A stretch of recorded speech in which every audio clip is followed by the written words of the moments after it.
A Raven in Time, Part 3, Renaissance Reality.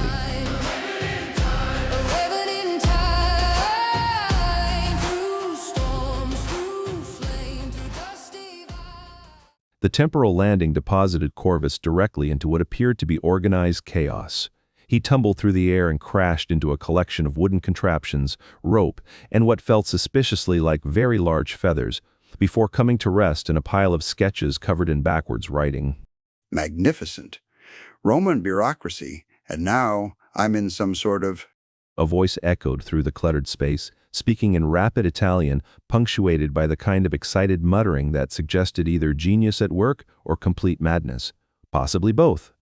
No, no, no. The angle of attack must mirror the sparrow's wing precisely. Giacomo, bring me that dead pigeon from yesterday. I need to measure the feather spacing again.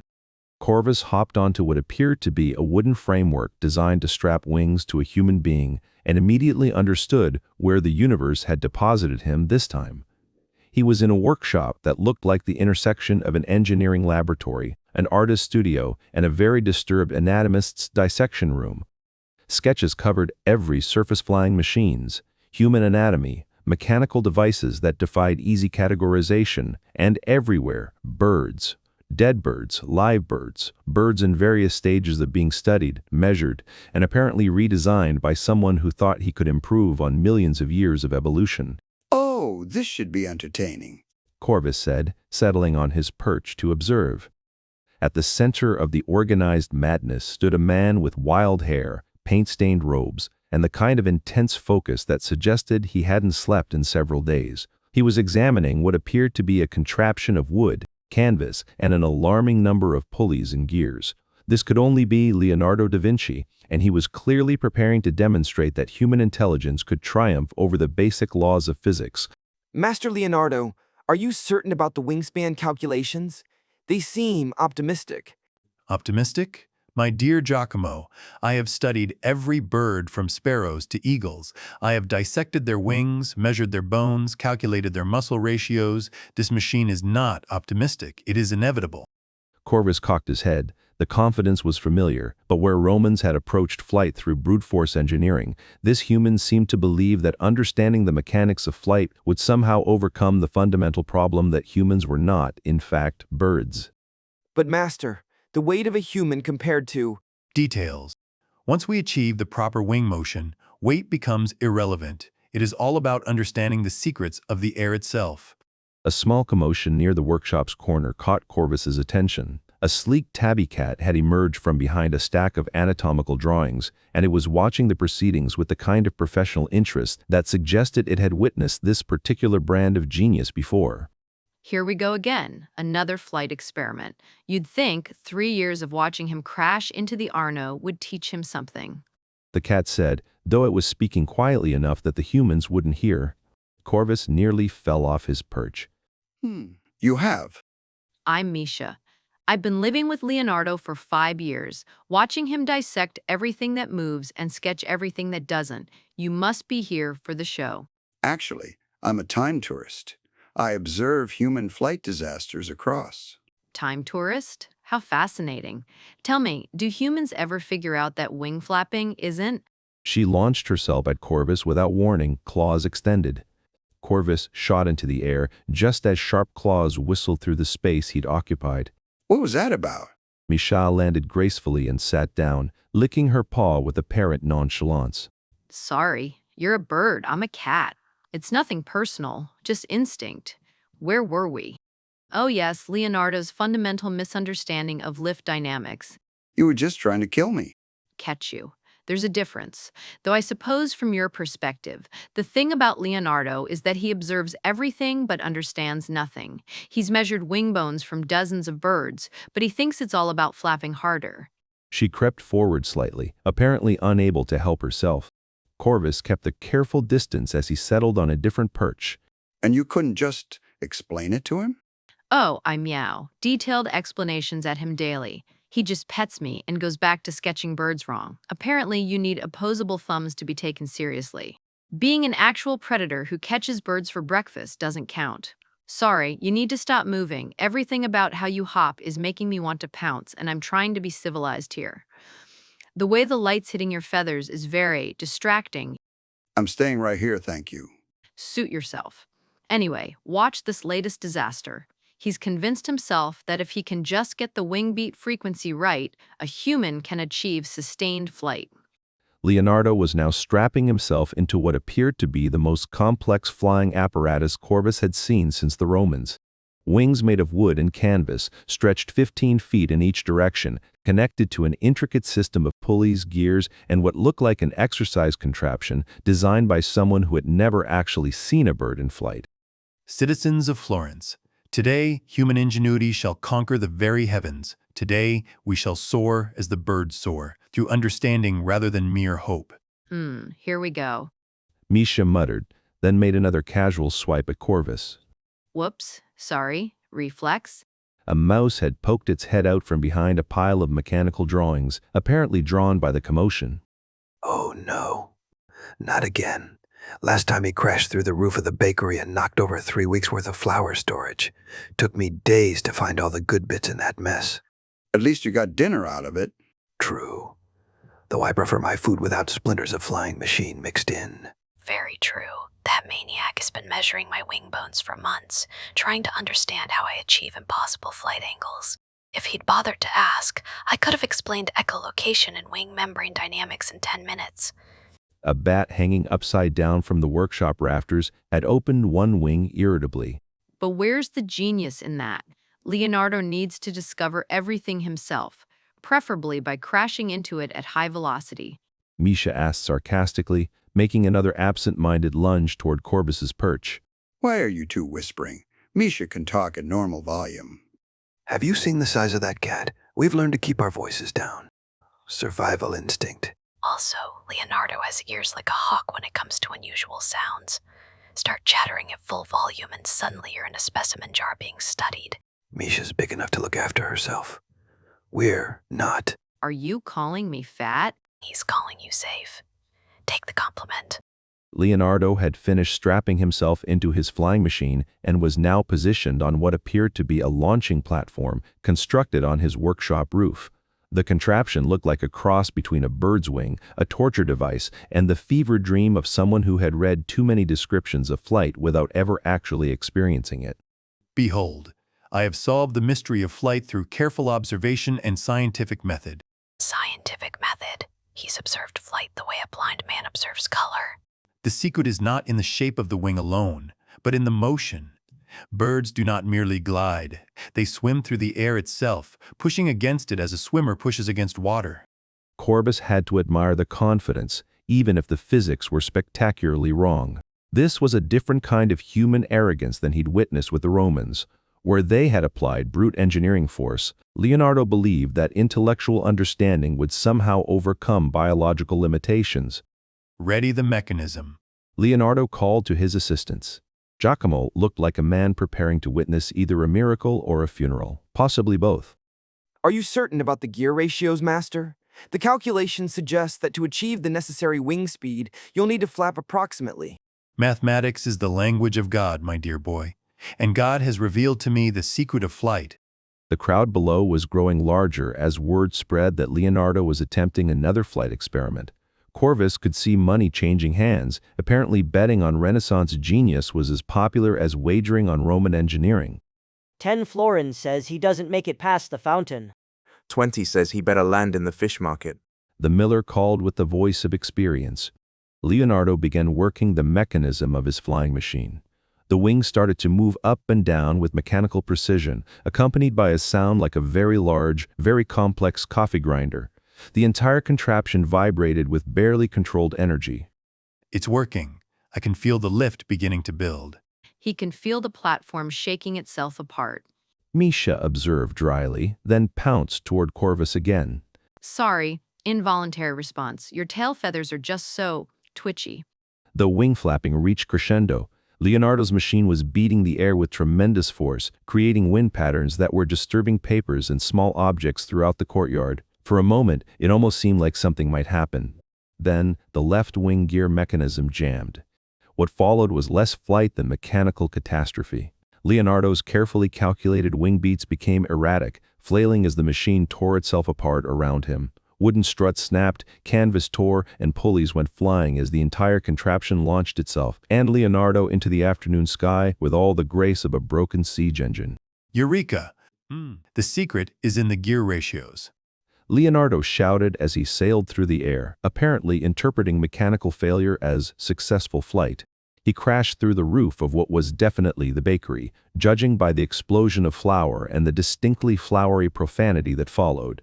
A cloud of white powder billowed up from the building like a very angry, very Italian snowstorm.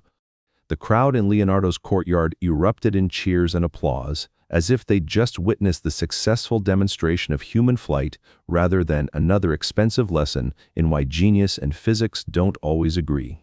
Well, at least he made it further than last time. Giacomo said philosophically. Should we rescue him? Asked another assistant. Rescue implies he needs rescuing. For all we know, he's conducting research into sweet bread-making techniques.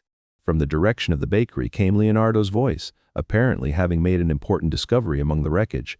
Fascinating. Look at this bread structure. Get out of my shop. But the yeast creates tiny air pockets, natural lift chambers. This could completely revolutionize wing design. Revolutionize. You've destroyed 3 days of work. That was the Cardinal's order.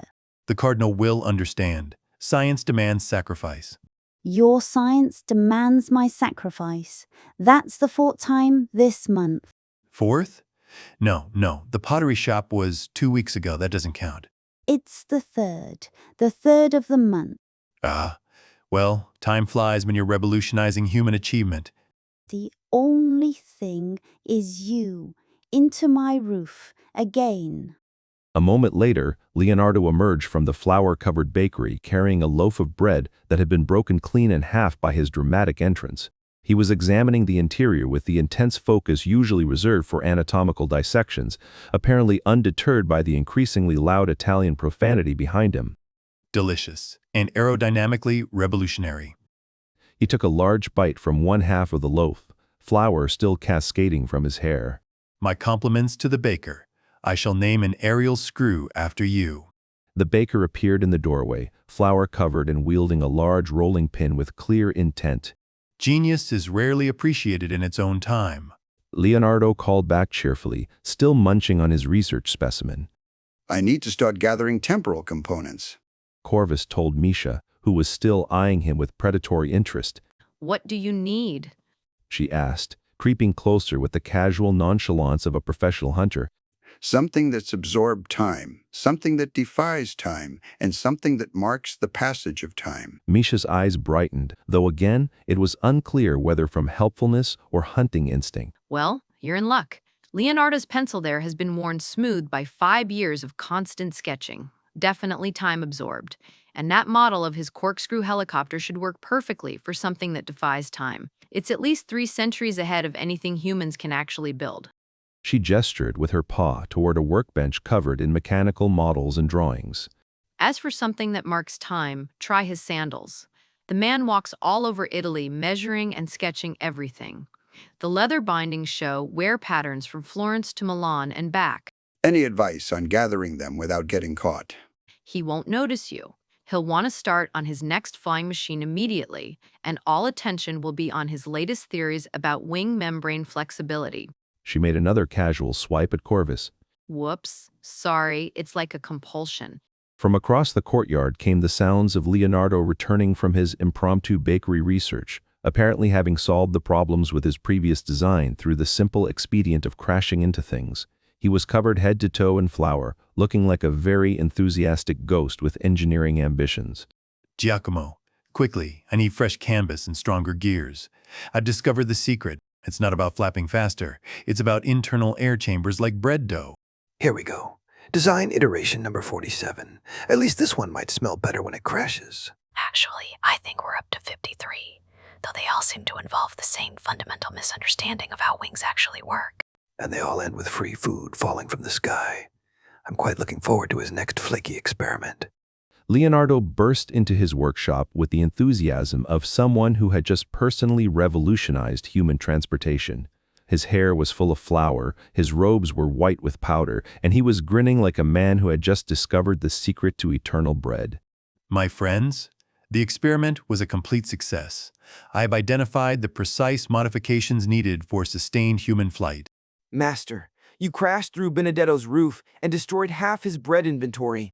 Irrelevant details. The important thing is that I achieved lift, actual lift, and I've discovered that aerated substances provide superior buoyancy. Giacomo, fetch me that dead pigeon from yesterday. I need to examine its air sacs. About that pigeon, Master, Yes? Misha may have eaten it.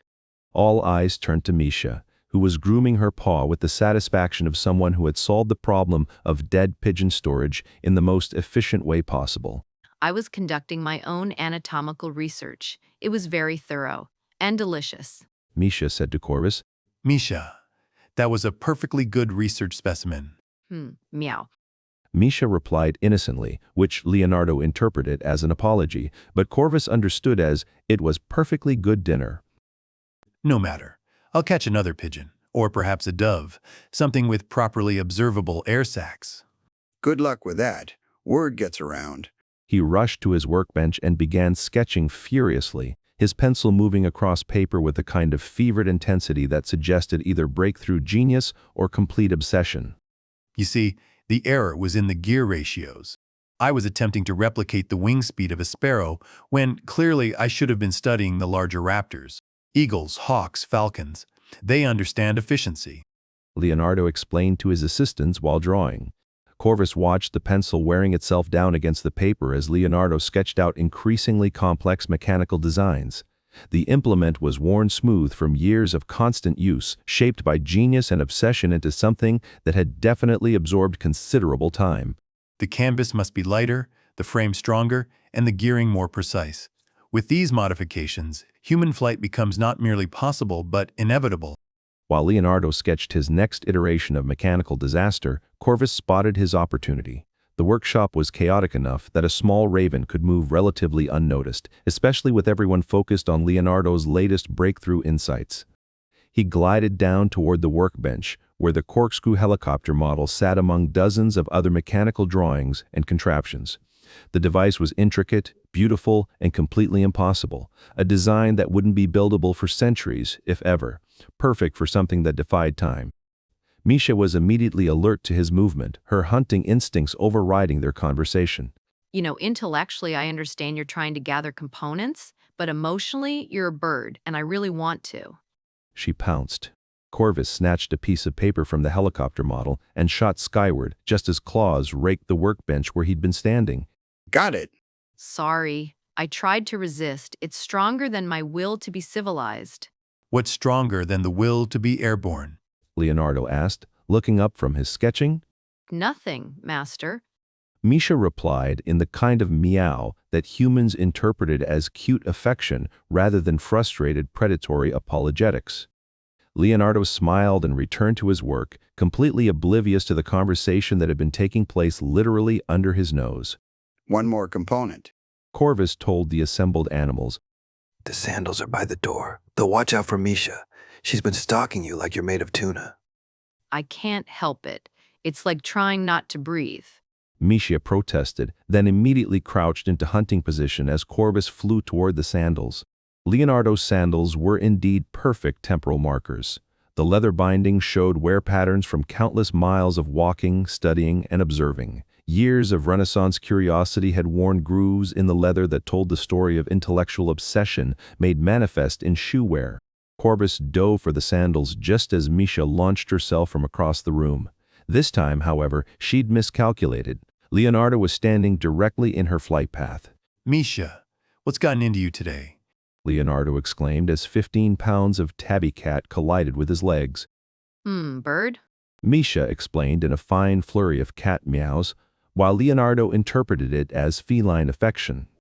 Yes, I know there are birds around, but I'm working on something far more important than hunting. I'm solving the mystery of flight itself. Corvus used the distraction to grab a piece of leather from the sandal binding and return to the rafters, where the bat was watching the proceedings with professional amusement. Got them all. Lucky you. Now you get to leave while the rest of us have to watch him build flying machine number 54. Any message for future generations? The bat considered this seriously. Tell them that if someone spends 5 years measuring your wings and still thinks you fly by flapping harder, maybe they should try asking before assuming they understand. Also, echolocation is not magic.